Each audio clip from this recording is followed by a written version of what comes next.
There comes a moment in every super empath's life when they realize something profound. Love without boundaries is not love. It is self-betrayal. You have spent years being the understanding one, the patient one, the one who reads between the lines, the one who says they've just been hurt, they just need time. If I love them enough, they'll feel safe. And that is your gift. But when that gift is given to someone who runs from intimacy, who pulls away the moment things get real, who confuses independence with emotional isolation, your gift becomes the very thing that keeps you trapped. The dismissive avoidant fears many things: conflict, vulnerability, emotional dependence. But there is one thing they fear more than anything else. They fear losing control. Control over distance, control over when they show up, control over how much access you get, control over the narrative that they don't need anyone. And as long as you are chasing, explaining, forgiving, waiting, they are in control. But the day the super empath draws their final boundary, everything shifts. And here's what that final boundary is. It is not yelling. It is not begging. It is not begging. It is not threatening. It is calm detachment. It is the quiet decision that says, I will no longer convince someone to value me. That is what shakes them, because the avoidant has grown comfortable believing you will always understand, always stay, always make excuses for their distance. When you stop arguing for your place in their life, when you stop over-explaining your needs, when you stop rewarding inconsistency with loyalty, you introduce them to something unfamiliar: consequences. Not punishment, consequences. You see, divine love does not beg. It does not chase crumbs. It does not shrink itself to fit into someone's fear. Divine love stands in truth. And truth says, if you cannot meet me in presence, you cannot have access to my devotion. The super empath's final boundary is not built out of anger. It is built out of awakening. It is the realization that your empathy was never meant to be a rehabilitation center for emotionally unavailable people. You were not placed on this earth to prove your worth through endurance. The avoidant's greatest fear is not intimacy. It is being truly seen and then left. Because when you saw them, you saw beyond the mask. Because when you saw beyond the mask, you saw the wounded child, the guarded heart, the silent fear of being inadequate. You loved them in a way that felt rare. And when that kind of love withdraws, not dramatically, but decisively, it forces them to confront the very emotions they've spent their lives outrunning. Here is the truth most empaths resist. You do not inspire growth by over-functioning. You inspire growth by refusing to participate in dysfunction. When you finally say, I wish you well, but I will not continue like this, you activate something powerful. You shift from seeker to chooser, and the moment you become the chooser, your energy changes, your posture changes, your standards change. And suddenly, the person who once kept you waiting begins to feel the absence of the very safety they took for granted. But listen carefully, this boundary is not about making them afraid. It is about making yourself free. Freedom is the highest form of self-respect. And self-respect is magnetic. The super empath's final evolution is understanding this. Love is not proven by how much you can tolerate. Love is proven by how deeply you can honor yourself. Some avoidance will rise when faced with your boundary. Others will retreat further into themselves. But either way, you win, because the moment you stop abandoning yourself, you become aligned with something greater: purpose, dignity, divine timing. You are here to walk beside someone who is already willing. So if today you feel the ache of pulling back, if you feel the fear that setting this boundary might cost you the connection, remember this: anything that requires your self-erasure to survive is not a connection. It is a cage. And you were not born to live in cages. You were born to love fiercely, yes, but first and foremost, to love yourself with the same depth you so freely offer others. The final boundary is simple. The final boundary is simple. I choose me. And when a super empath truly chooses themselves, the entire dynamic changes. Because what every dismissive avoidant fears is losing the one person who loved them without armor, But what the super empath finally understands is that the greatest love story they will ever write is the one where they stopped negotiating their worth. And that is where your real power begins. The super empath has a beautiful instinct to understand before reacting, to soften before confronting, to give before being asked.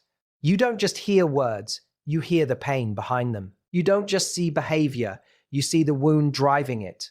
That depth of perception is rare. It allows you to love in a way that feels almost sacred.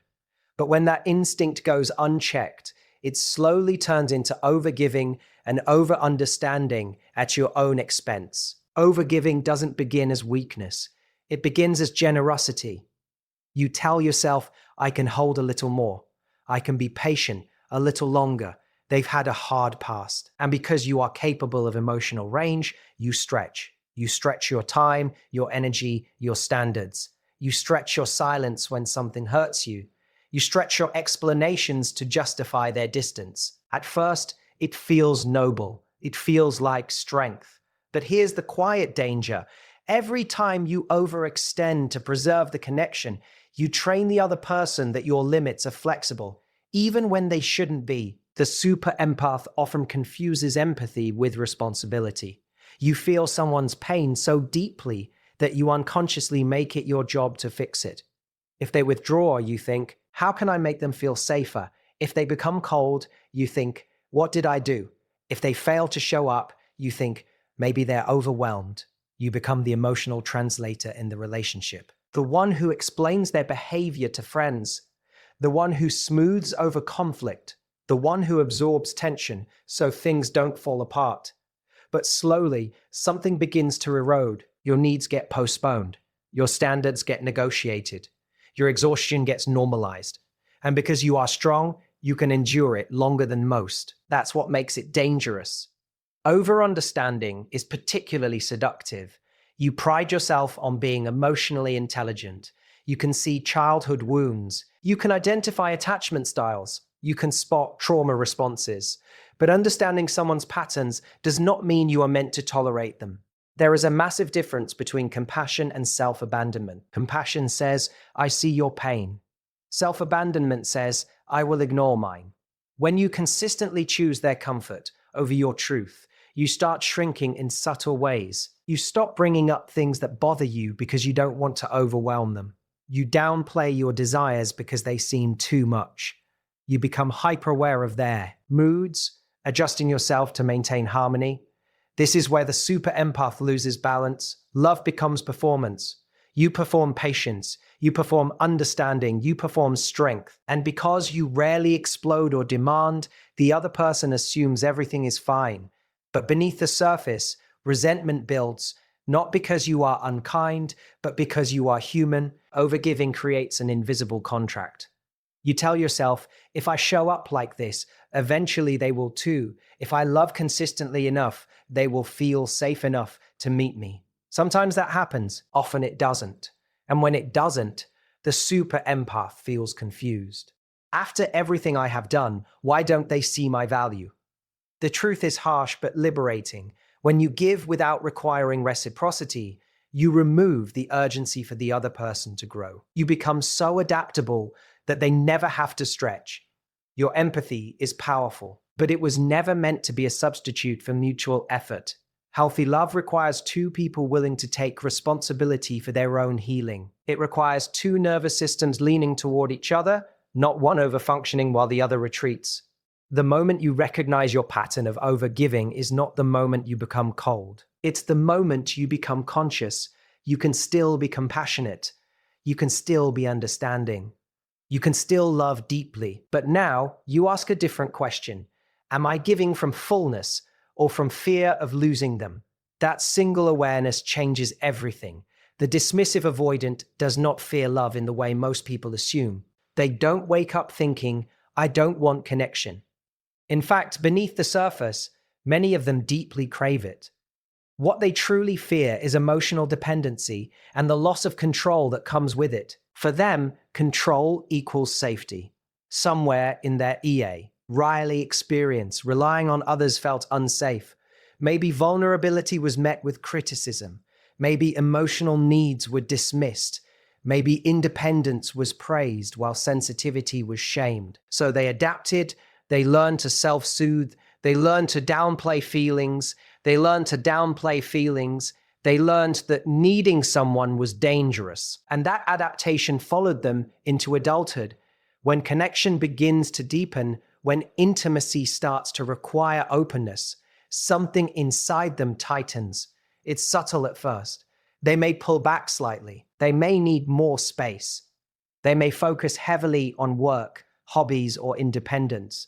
On the surface, it looks like busyness. Underneath, it's a nervous system reacting to perceived threat. Emotional closeness activates vulnerability. Vulnerability activates fear. And fear activates the need for control. Control can look like emotional detachment. It can look like minimizing the relationship. It can look like keeping conversations light, avoiding future plans, or shutting down when conflict arises. Sometimes it even looks like sudden coldness right after a moment of deep connection. This isn't random behavior, it's protection. Dependency, to the dismissive avoidant, feels like surrendering autonomy. And autonomy is their armor. The idea of needing someone, of missing someone, of being affected by someone, feels like standing without protection. So they create distance before they can feel dependent. If they sense you are becoming important, they may subconsciously devalue the connection. They might focus on your flaws. They might convince themselves the relationship isn't right. They might say they don't feel ready or that things are moving too fast. What they're often reacting to is not you, but the internal alarm that says you're getting too attached. This is risky. They equate emotional reliance with weakness. They equate vulnerability with exposure. They equate closeness with the potential for loss. And here's the paradox. The more secure and loving you are, the more threatening it can feel.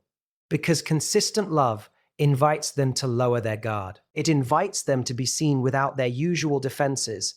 And being seen without defenses means losing control of how they are perceived. Dismissive avoidants carefully curate how much access people have to them. They reveal themselves in controlled portions. They choose when to open up. They decide how much to give. That control allows them to feel stable. But real intimacy is mutual.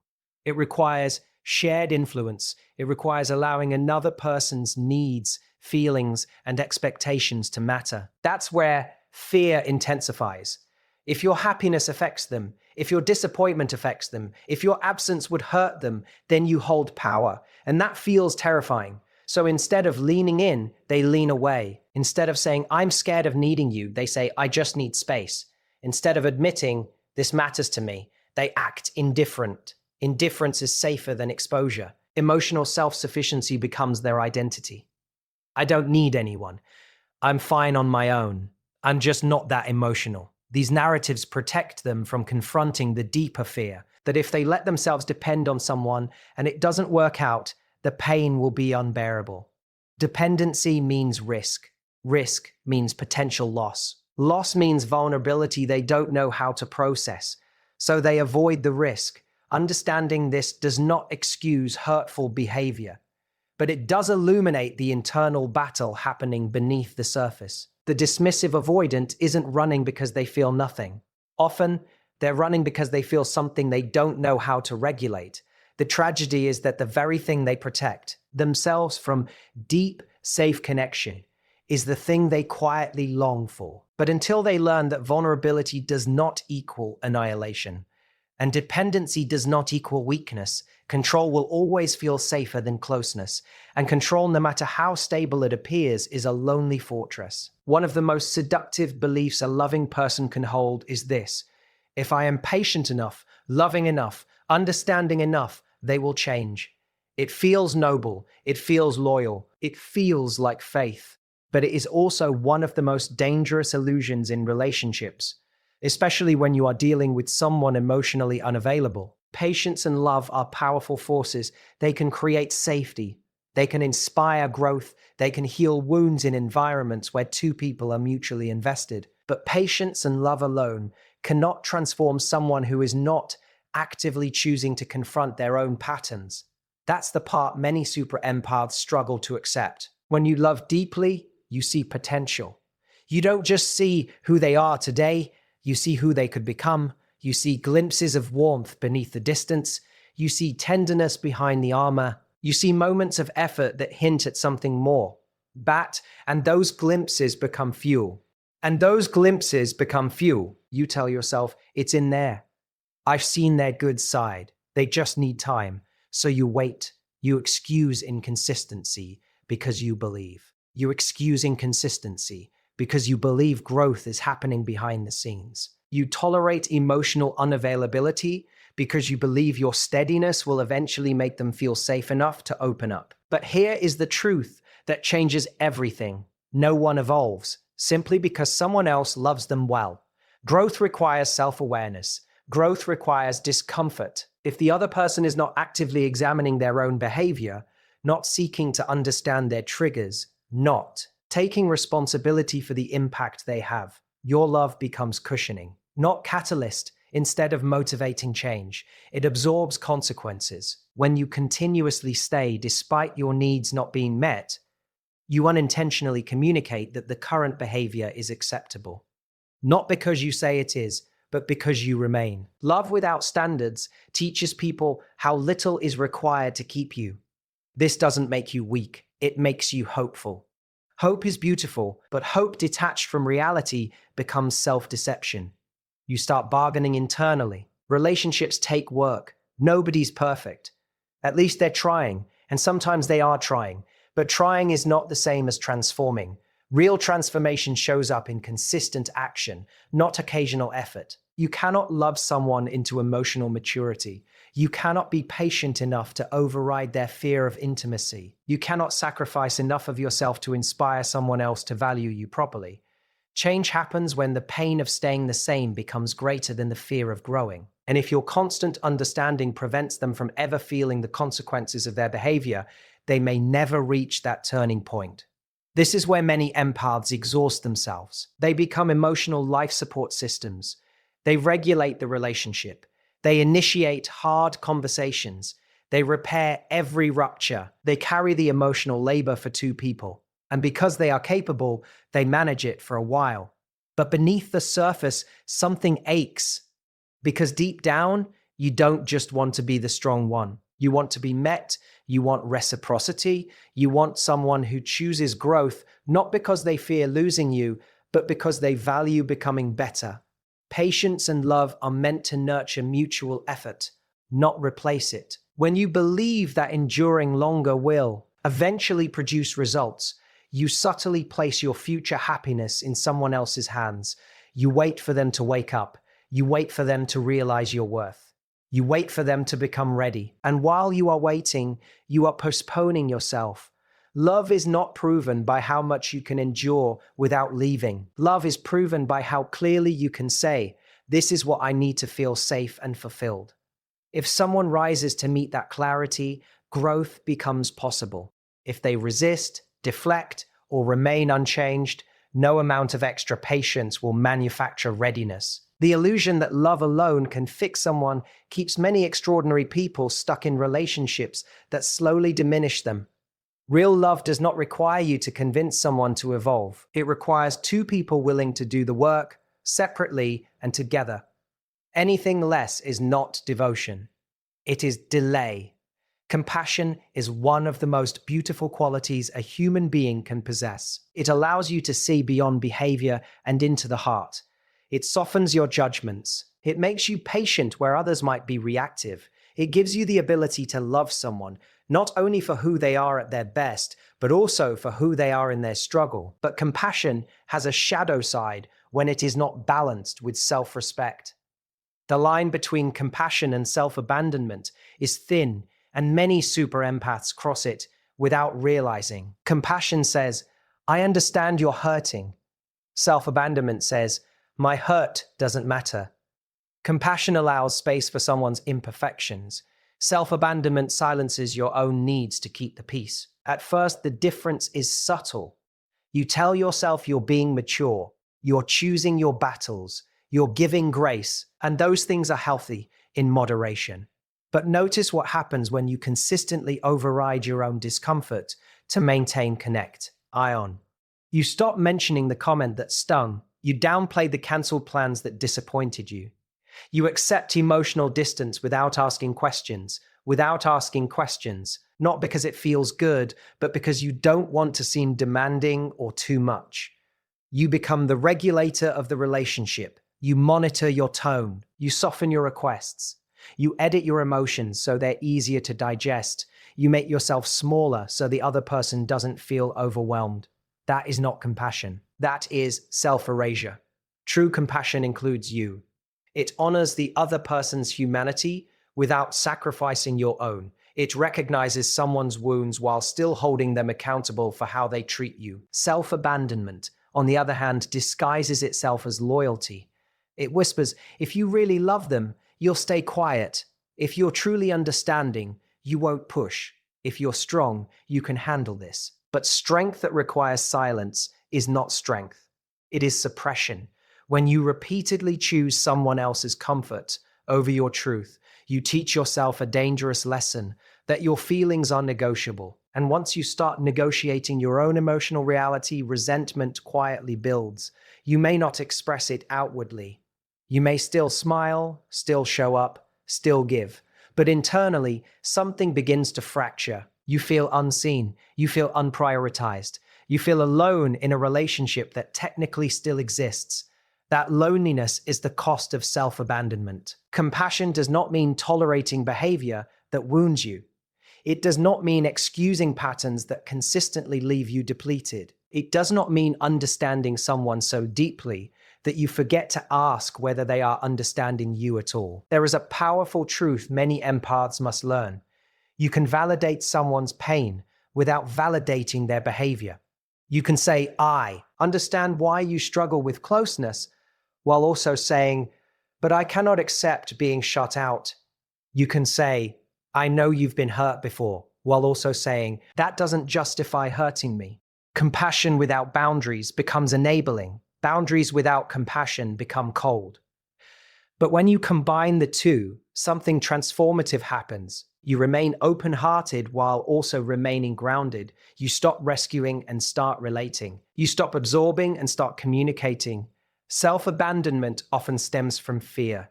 Fear of losing the relationship, fear of conflict, fear of being perceived as difficult. So you overcompensate by being endlessly understanding. But love that requires you to betray yourself is not sustainable. The most evolved form of compassion includes self-compassion. It asks, what do I need right now? It asks, is this dynamic honoring my emotional well-being? It asks, am I showing up honestly, or am I shrinking to survive? The moment you begin to honor your own emotional truth with the same tenderness you offer others, you step out of self-abandonment. You stop performing patience and start practicing integrity.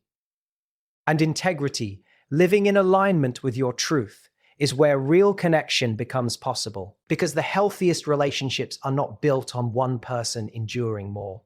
They are built on two people caring enough about each other to protect both hearts in the room. There is a profound shift that happens the moment the super empath stops chasing and starts choosing.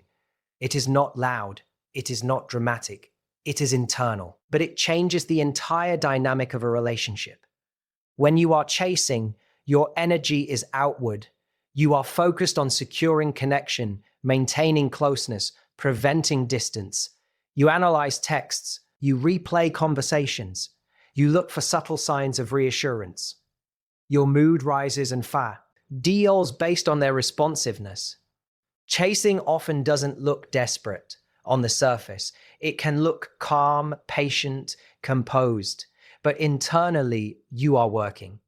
You are adjusting, you are anticipating, you are managing the emotional temperature of the relationship, and whenever you are chasing, whether subtly or overtly, you place the other person in the position of power, not because they are stronger, not because they are better, but because they are being pursued. The pursued always decides the pace. They decide when to lean in, they decide when to pull away, they decide how much access you get. As long as you are trying to secure their affection, you are negotiating your value. But the moment you shift from chasing to choosing, the power dynamic transforms. Choosing says, I am observing. Choosing says, I am evaluating. Choosing says, I am not just hoping you pick me, I am deciding if you align with me.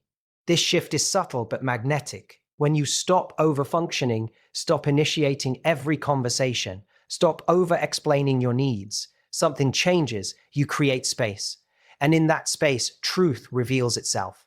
If they value you, they step forward. If they don't, they drift. Either way, you gain clarity. Chasing clouds your judgment because it is fueled by fear. Fear of loss, fear of abandonment, fear of not being enough. Choosing, on the other hand, is fueled by self-trust. It requires you to believe that you are not auditioning for love. You are offering it. There is a massive psychological shift when you realize that attraction deepens in environments of mutual investment. When one person is always compensating for the other's inconsistency, polarity collapses, tension builds, respect erodes. But when you lean back into your own life, your passions, your friendships, your purpose, you signal something powerful. I am not waiting. I am living. And that energy changes how you are perceived. People feel when you are attached to an outcome. They feel when you are trying to secure them. And they feel when you are grounded in your own worth. Choosing is not about playing games. It is not about pretending not to care. It is about caring without clinging. It is saying, I desire connection, but I do not require it to validate me. When you chase, you often tolerate crumbs because you are afraid of losing the possibility of more. When you choose, you recognize that possibility is not enough. You require consistency. You require reciprocity. You require reciprocity. The shift also affects your nervous system. Instead of living in hypervigilance, scanning for signs of withdrawal, you relax into observation. You stop reacting to every fluctuation. You watch patterns instead of promises. And patterns never lie. When you become the chooser, you naturally raise your standards, not from arrogance, but from alignment. You begin asking deeper questions. Does this person show up consistently? Do they communicate with honesty? Do I feel safe expressing myself here? The focus moves from how do I keep them to is this healthy for me? That single pivot restores your power. Power, in this context, is not control over someone else. It is control over your participation. It is the ability to say, I will not overextend to earn affection. And here is the irony. When you stop chasing, you often become more attractive. Why? Because self-possession is compelling. Emotional stability is grounding. A person who chooses rather than chases radiates quiet confidence. You are no longer trying to convince someone to stay. You are allowing them to rise to meet you or not. And in that space, your dignity remains intact. The super empath's transformation begins the moment they realize they are not here to pursue someone into readiness. They are here to select someone who already is. The final boundary of the super empath is not something that can be built overnight.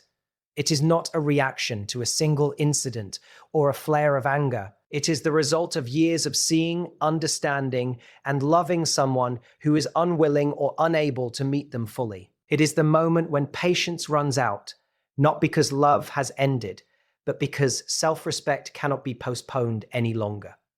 This boundary is quiet. It does not demand attention.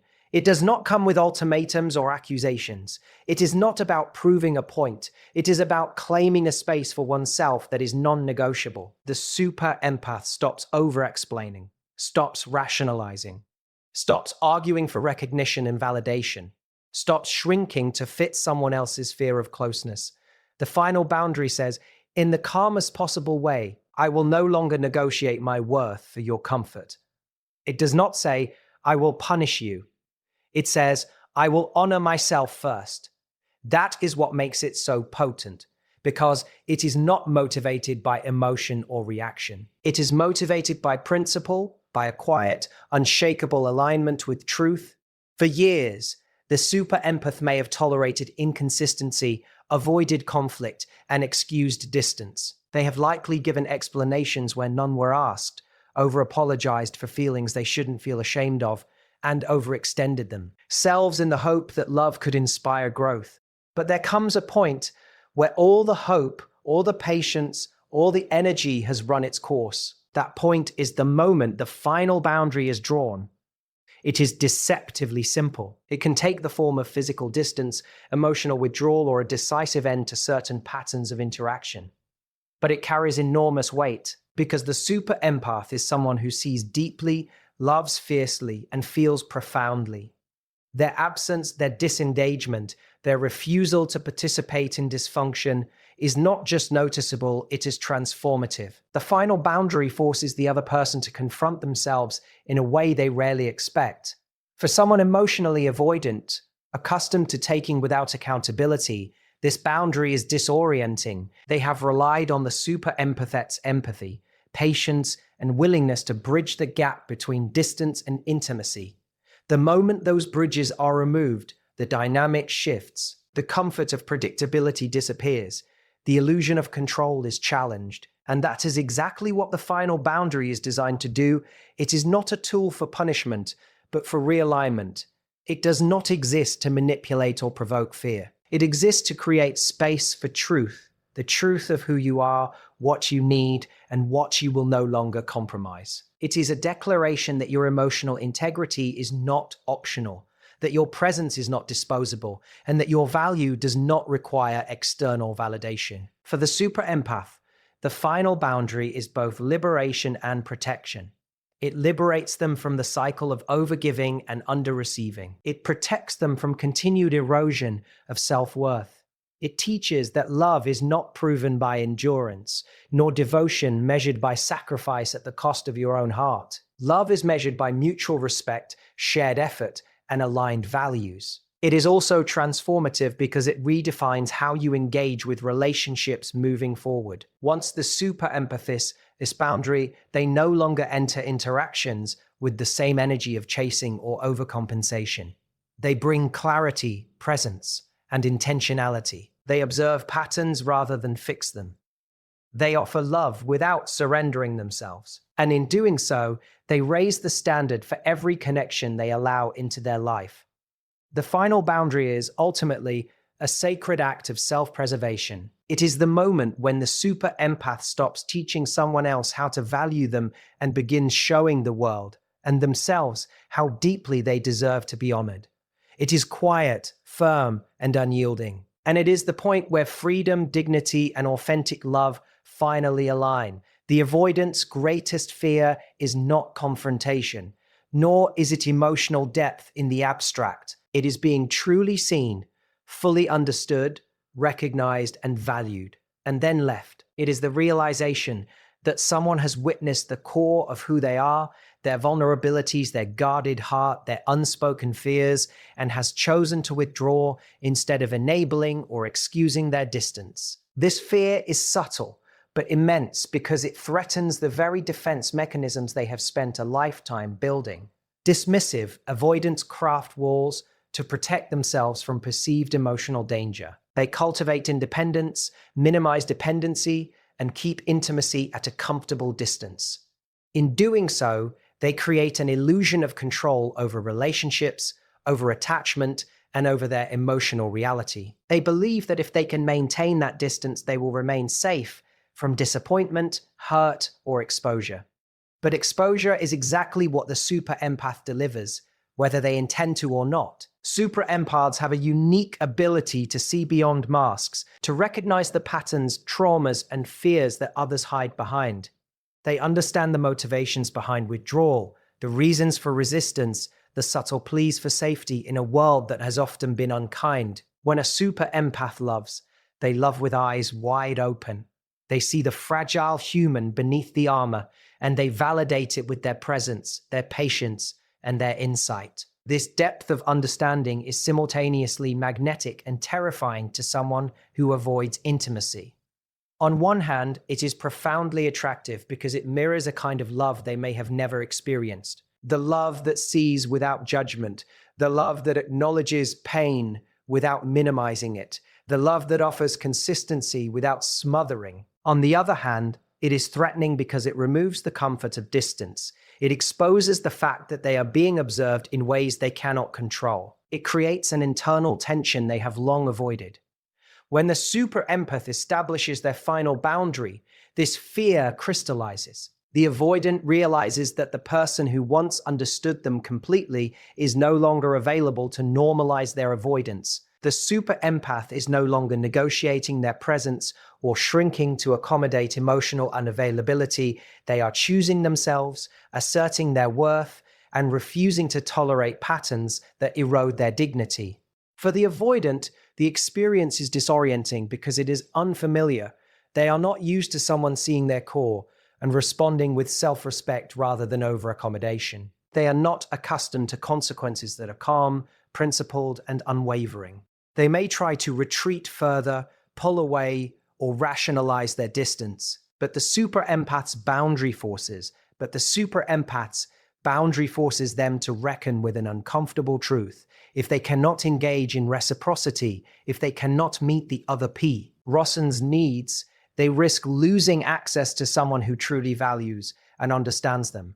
This fear is not about losing control in the superficial sense. It is about losing the rare opportunity to be fully known without judgment, and the emotional consequences of that loss can be profound. The avoidant may not consciously articulate this fear, but it shapes their reactions, their defenses, and the subtle ways they test whether the super empath's boundary is negotiable. For the super empath, understanding this dynamic is empowering. It reinforces that their final boundary is not an act of cruelty, manipulation, or rejection. It is a natural outcome of loving wisely, of recognizing that true intimacy requires mutual participation, and that enabling avoidance does not foster growth. The avoidance fear is a byproduct of their own limitations. It underscores the significance of the super empath's presence and the value of their self-respect. Ultimately, this fear reflects the paradox of connection. The avoidant craves closeness in a safe, controlled form, but fears the consequences of genuine vulnerability. The super empath offers clarity, consistency, and depth. When they step back with dignity, they do not punish, they illuminate. They reveal what avoidance cannot withstand: authentic love that refuses to compromise on truth. And it is precisely in this moment that the avoidant confronts what they fear most: the possibility of losing someone who saw them completely and chose themselves anyway. This is the quiet power of the super empath's final boundary. It is not only a declaration of self-worth, but also a mirror for the avoidant, reflecting the emotional courage and reciprocity they have consistently avoided. It forces the realization that being truly seen and being valued are not guaranteed, and that the one person who understood them may no longer be there to provide safety without accountability. In that confrontation with reality, the avoidant's deepest fear is laid bare, and the super empath steps into the fullness of their power. Thank you for your time and trust. Your journey toward growth is truly inspiring. Wishing you clarity, strength, and peace as you continue forward. Goodbye and take care.